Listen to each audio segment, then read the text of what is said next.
Hello friends, welcome to Gyanshila. So friends, दो important notice हैं, बहुत ही इंपॉर्टेंट नोटिस है सभी एसएससी एस्पिरेंट्स के लिए। अगर आप एसएससी की कोई सी भी तैयारी कर रहे हो तो एसएससी ने दो नोटिस निकाले हैं जिससे कि आपको बहुत सारी इन्फॉर्मेशन मिलती है और आपको अलर्ट रहने की ज़रूरत है। तो दोनों नोटिस के बारे में आपको बताऊंगा। पहला नोटिस जो है वो वैसे तो जूनियर इंजीनियर और स्टेनोग्राफर की एग्ज़ाम के रिगार्डिंग है, लेकिन ये जो एसएससी कहना चाहता है ये हर एक एग्ज़ाम पे लागू होता है। जैसे कि आपको पता है अभी एसएससी सीजीएल 2020 के लिए नोटिस आने वाला है, अभी एग्ज़ाम फॉर्म आने वाले हैं, तो वहाँ पर भी आपको अलर्ट रहना है इन चीज़ों को लेकर के। और यहाँ पर फ्रेंड्स एसएससी ने कहा है कि जूनियर इंजीनियर की एग्ज़ाम का जो नोटिस आया था और स्टेनोग्राफर सीएनडी के एग्ज़ाम के लिए जो 2020 वाली एग्ज़ाम है उसके लिए जो नोटिफिकेशन आया था उनकी लास्ट डेट जो है वो 30 अक्टूबर है और 4 नवंबर है। लेकिन एसएससी यहाँ पर क्लियर लिख रहा है कि इन दोनों एग्जाम्स में अपीयर होने वाले candidates are here by advise in their own interest to submit their online application much before the closing date. मतलब एसएससी खुद ही आपसे कह रहा है कि एग्ज़ाम की जो क्लोजिंग डेट है, नोटिफिकेशन की जो क्लोजिंग डेट है, उससे बहुत पहले आप अपना फॉर्म सबमिट कर दें।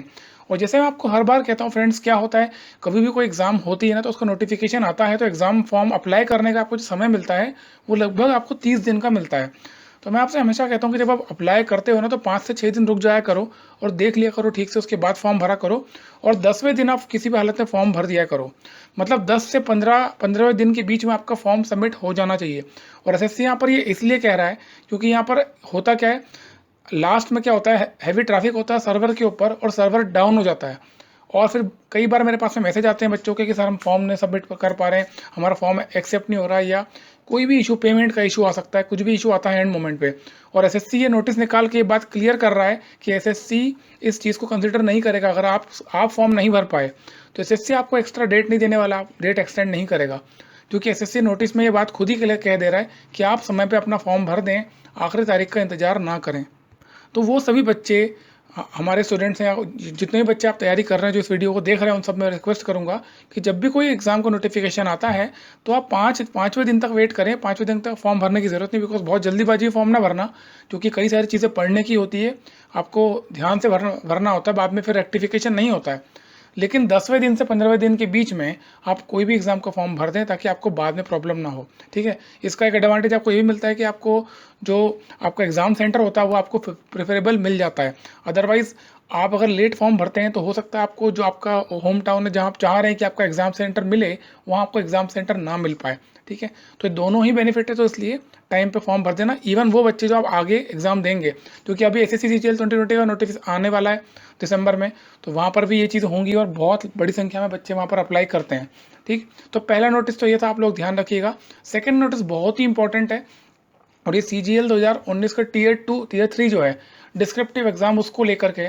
और मैंने अभी कल परसों एक वीडियो बनाया था, बहुत इंपॉर्टेंट वीडियो था, अगर आपने नहीं देखा तो देख लेना। उसमें मैंने बताया है कि आपको उसकी तैयारी कैसे करनी है। हालांकि यहाँ पर एक नई चीज़ एसएससी ने बताई है और वो ये है कि इस एग्ज़ाम में अपीयर होने वाले स्टूडेंट्स को जो भी इंस्ट्रक्शन दिए जा रहे हैं उनको स्ट्रिक्टली फॉलो करना है। ठीक है, क्योंकि आप जानते हो जो टीयर 3 एग्ज़ाम है या फिर डिस्क्रिप्टिव एग्ज़ाम है जो सीएचएसएल में टीयर 2 होता है और एमटीएस में भी होता है, तो इनमें क्या होता है ना, बहुत बवाल हुआ था बीच में, अभी यूएफएम लग गया था। यूएफएम के चक्कर में फिर बहुत सारे हमने रिप्रेजेंटेशन डाले थे, कई सारे हमने ट्विटर कैंपेन चलाए थे, जिसके बाद में फिर सीजीएसएल के बच्चों को वापस से, बहुत सारे बच्चे जो डिस्क्वालीफाई हो गए थे उनको वापस से लिया एग्ज़ाम में, और वापस से उनका एग्ज़ाम का जो मेरिट लिस्ट वापस से रिवाइज हुई थी। बट एसएससी राइटिंग में क्लियर कर दे रहा है पहले ही कि आप अपने इंस्ट्रक्शंस को फॉलो करें। तो इंस्ट्रक्शन क्या है ना, आपको पढ़ने की ज़रूरत नहीं है, मैं डी कोड कर दे रहा हूँ आपको इंस्ट्रक्शन, पॉइंट बाय पॉइंट आपको समझा देता हूँ, और आप चाहो तो नोट डाउन कर दो, अदरवाइज जो मैं आपको बता रहा हूँ उसका आप स्क्रीनशॉट भी ले सकते हो।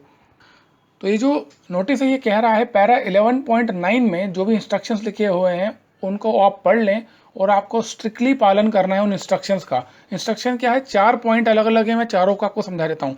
पहली चीज़ तो ये कि डिस्क्रिप्टिव पेपर में देखो आप क्या लिखा हो, यहाँ पे राइटिंग ऑफ ऐसे प्रेसिस लेटर एप्लीकेशन।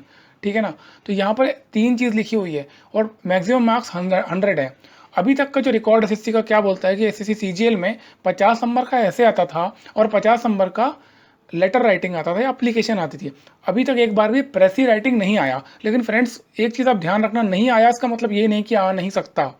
तो एसएससी ने कभी भी ये ब्रेकअप नहीं दिया कि 50 का हम ऐसे पूछेंगे और 50 का लेटर पूछेंगे। हो सकता है 50 का ऐसे आ जाए और 20 का प्रेसी आ जाए, 30 का लेटर या एप्लीकेशन आ जाए।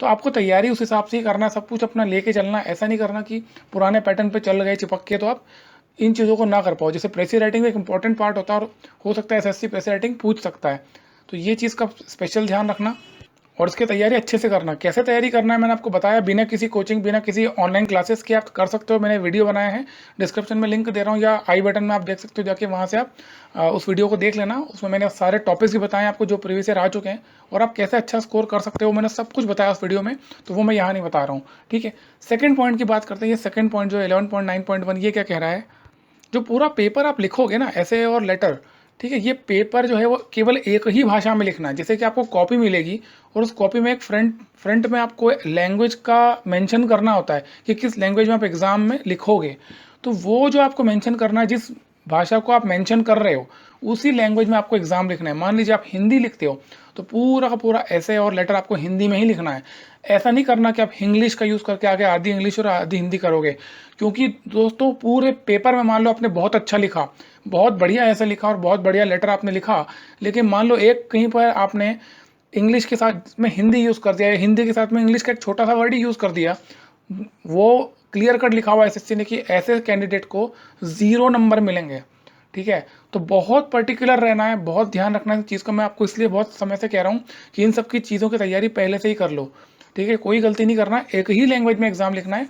होता क्या है ना, कई बार हम इंग्लिश की तैयारी करते हैं, इंग्लिश में पढ़ते हैं, लेकिन हम हैं तो हिंदी भाषी लोग, तो कभी कभी इंग्लिश लिख लेते हैं, हिंदी लिख देते हैं, है ना। तो ये काम नहीं करना है, एक ही लैंग्वेज है पूरा शुरू से लेकर के आखिरी तक। इंस्ट्रक्शन पेज भरोगे वहाँ से लेकर के आखिरी तक आपको एक ही लैंग्वेज यूज़ करना है। ठीक, ये हो गया आपका पहला पॉइंट। सेकेंड पॉइंट ये कह रहा है कि जो भी कैंडिडेट्स अपीयर होंगे उनको अपना रोल नंबर, सिग्नेचर और लेफ्ट हैंड थंब इंप्रेशन, ये 3 चीज़ें करेक्ट देना है। होता क्या है, जैसे कि लास्ट ये CGL 2018 वाला जो Tier 3 हुआ है, इसी में 700 से ज़्यादा बच्चे डिस्क्वालीफाई हो गए क्योंकि उन्होंने या तो अपना रोल नंबर ठीक से नहीं लिखा, गलत लिख दिया, या फिर उन्होंने लेफ्ट हैंड थंब इंप्रेशन लगाना भूल गए, या फिर हो सकता है उन्होंने सिग्नेचर नहीं किया हो। देखो लेफ्ट हैंड थंब इंप्रेशन तो क्या होगा, आपको जो इन्विजिलेटर है वो लोग देंगे, आपको इंक पैड मिलेगा और उसमें से आप लगाते हो, लेकिन कई बार वो जो इन्विजिलेटर होता है वो इतना अटेंटिव नहीं होता, वो भूल जाता है आपको देना। तो ये आपकी रिस्पॉन्सिबिलिटी है कि इन 3 चीज़ों का आपको ध्यान रखना है। तो जैसे आप एग्जाम में बैठोगे ना, तो आपको ये इंश्योर करना है ये 3 चीज़ें आपको आंसर शीट पर करना ही है। आपको रोल नंबर सही लिखना, अपना सिग्नेचर आपके होना चाहिए और लेफ्ट हैंड थंब इंप्रेशन जो आपको इंक पैड से लगाना है।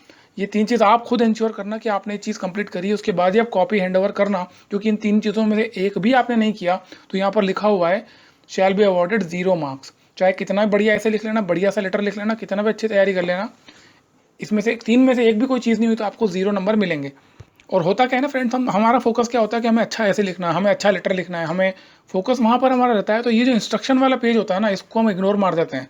और यही रीज़न है कि एसएससी CGL 2018 वाली एग्ज़ाम में Tier 3 में 700 से ज़्यादा बच्चे डिस्क्वालीफाई हुए हैं। बताओ आप, वो केवल इसी वजह से हुए हैं क्योंकि इन्होंने से या तो रोल नंबर लिखना भूल गया, गलत रोल नंबर लिख दिया जल्दीबाजी में, ये सिग्नेचर नहीं कर पाए, वो खाली छोड़ दिया सिग्नेचर का। ठीक है, तो ये 3 चीज़ों का आप ध्यान रखना, मैंने अलग से लिख के बता दिया आपको कि तीनों का आप ध्यान रखेंगे। इसके बाद थर्ड पॉइंट है, कोई भी कैंडिडेट को अपनी पर्सनल आइडेंटिटी शो नहीं करना एग्जामिनेशन में। क्यों नहीं करना? बिकॉज जैसे कि आपने देखा होगा प्रीवियस ईयर क्वेश्चंस को, आपको जब लेटर राइटिंग भी दिया जा रहा है तो आपको एसएससी ही नाम बता रहा है। वो ऐसा बोलता है कि you are Suresh, suppose you are Suresh and you are writing a letter to your younger brother Ramesh, इस प्रकार से। तो आपको एड्रेस तक बताया जाएगा कि ये आपका एड्रेस है ना, इसको आप लिख रहे हो। तो एक चीज़ का आप ध्यान रखना, जितनी जानकारी आपको एसएससी दे रहा है आपके एग्जाम पेपर में, उसी जानकारी को उठा करके आपको चीज़ों को लिखना है। आपको मन से कुछ नहीं लिखना। स्पेशली ये गलती होती है लेटर राइटिंग में। तो वहाँ पर क्या होता है ना, एसएससी ये मान लेगा अगर आपने अपना गलती से अपना नाम लिख लिया, योर सिंसियरली करके आपने अपना नाम लिख दिया गलती से, तो एसएससी ये मान लेगा कि आप ये बताना चाहते हो कि आपकी कॉपी है, जो चेक कर रहा है उसको। तो इसको वो अनफेयर मीन्स में मान लेगा, UFM। ठीक है, और कई बच्चे गलतियां करते हैं और डिस्क्वालीफाई होते हैं। हर बार ये वीडियो बना के बताया जाता है, इसके बावजूद ये गलतियां करते हैं। तो आप ये मत करना। आप आखिरी स्टेज पे हो और यहाँ से अगर आप गलती करते हो तो आपको ये फिर यहाँ पे भी ये लिखा हुआ है इस पॉइंट में कि आपको 0 मार्क्स मिलेंगे। तो किसी भी हालत में इस चीज़ का ध्यान रखना है। और देखो UFM ऑलरेडी बवाल मच चुका है, तो एसएससी इस बार बहुत सख्त है। और जैसा कि हम उम्मीद कर रहे थे कि एसएससी UFM को हटा देगा, तो एसएससी बिल्कुल मूड में नहीं है। इस पॉइंट को पढ़ के ये पता चल रहा है कि एसएससी UFM नहीं हटाएगा। क्योंकि यूएफएम का मतलब क्या, अनफेयर मीन्स कि आपने ऐसे कोई आइडेंटिटी शो कर दी कि आप चेक करने वाले को बता रहे हो कि आपकी कॉपी है। और वो आप कैसे करोगे, ऐसे ही करोगे, आपका कोई मोबाइल नंबर छोड़ दोगे या आप वहाँ पर अपना नाम लिख दोगे, ठीक है। तो बहुत ही क्लियर कट ध्यान रखना, कोई भी आपका नाम, roll number, mobile number, address कुछ भी, है ना, ऐसा कुछ भी आप वहाँ पर नहीं लिखेंगे अपना व्यक्तिगत या कोई इमेजनरी भी, जैसे कोई किसी और का नाम भी नहीं लिखना है, जो एसएससी दे रहा है केवल उसी को लिखना है, ठीक है। तो ये 3 पॉइंट है, बहुत ही इंपॉर्टेंट है, इन तीनों को आप ध्यान रखना, स्पेशली चौथा पॉइंट, 4 पॉइंट है। और सीजीएल टीए 3 डिस्क्रिप्टिव की तैयारी कैसे करना है, तो मैंने अच्छा खासा एक वीडियो बनाया है, डिस्क्रिप्शन में लिंक है, जरूर देख लो, छोटा सा वीडियो, ज़्यादा बड़ा वीडियो नहीं है, उसको आप देख लो। उससे रिलेटेड जो भी इंपॉर्टेंट टॉपिक्स हैं जो प्रीवियस ईयर में आ चुके हैं, उसकी पूरी की पूरी लिस्ट अवेलेबल है, तो उस लिस्ट को भी आप देख लेना, ताकि आपको ये पता चल जाए कि कैसे ऐसे पूछे जाते हैं। और डिस्क्रिप्टिव एग्जाम के रिगार्डिंग अगर आपको कोई स्टडी मटेरियल चाहिए, पीडीएफ चाहिए, तो हमारे टेलीग्राम चैनल को ज्वाइन कर सकते हो। वहाँ पर हम डेली बेसिस पे कुछ ना कुछ इंपॉर्टेंट अपडेट करते रहते हैं, इंपॉर्टेंट स्टडी मटेरियल देते रहते हैं फ्री ऑफ कॉस्ट। तो वहाँ से आप पीडीएफ डाउनलोड कर सकते हो, वहाँ से आप अपडेट ले सकते हो। और इसके अलावा कोई भी इंपॉर्टेंट अपडेट होगा इस एग्जाम से रिलेटेड या किसी भी एसएससी के एग्जाम से रिलेटेड, तो मैं वीडियो बना के बता दूंगा। तब तक आप अच्छे से पढ़ाई करते रहो, मेरी बहुत सारी शुभकामनाएं आपके साथ में हैं। वीडियो को यहाँ तक पूरा देखने के लिए थैंक यू सो मच।